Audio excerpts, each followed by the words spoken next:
Selamat pagi, saudara-saudaraku, anggota jemaat dan simpatisan GKI Pahlawan yang diberkati oleh Tuhan. Ketika kita melihat kembali kehidupan yang sudah kita jalani sampai sekarang ini, maka patutlah hati kita dipenuhi dengan rasa syukur, sebab pemeliharaan Tuhan yang luar biasa. Hari ini ada, itu karena anugerahnya. Saudara, menurut saudara, apakah Tuhan itu baik? Tentu saja kita mengakui bahwa Tuhan itu baik, bahkan sungguh amat baik. Tetapi saudara, bagaimana kalau pertanyaan ini muncul ketika kita sedang menghadapi sebuah masalah yang besar dalam hidup kita? Apakah ketika kita sedang menghadapi masalah itu, kita akan tetap mengakui bahwa Tuhan itu baik? Tidak mudah, saudara, untuk menyatakan bahwa Tuhan itu baik, untuk mengakui Tuhan itu baik, ketika kita sedang menghadapi masalah yang besar, yang membuat kita hanya fokus kepada masalah itu. Ketika kita sedang punya masalah, bahkan muncul pikiran-pikiran kita yang negatif tentang Tuhan. Kenapa Tuhan tidak peduli? Kenapa Tuhan membiarkan saya mengalami ini? Kenapa Tuhan tidak menolong? Kenapa Dia tidak segera berbuat sesuatu?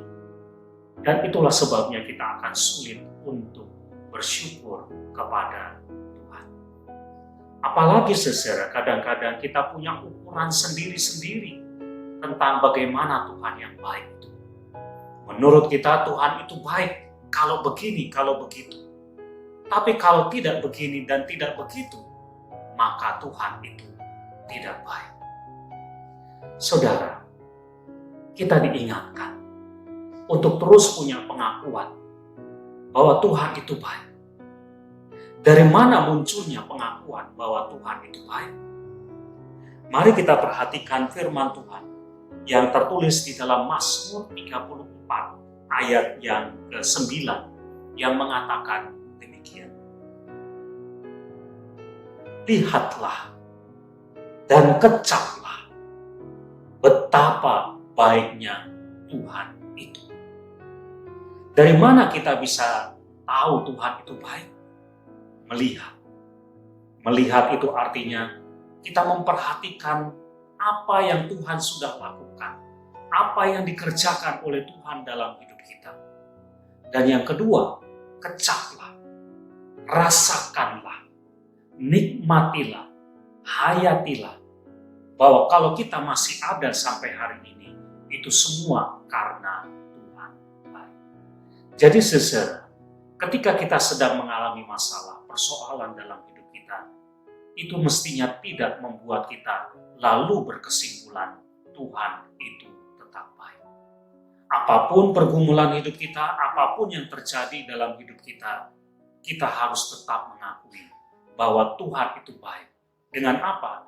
Lihat kembali apa yang sudah Tuhan lakukan dalam hidup kita. Kecaplah, rasakanlah, hayatilah betul-betul bahwa kalau bukan karena kebaikan Tuhan, kita tidak akan ada sekarang ini. Sehingga apapun yang terjadi dalam hidup kita, dari mulut kita dan dari seluruh hidup kita, muncul pengakuan Tuhan itu baik. Amin.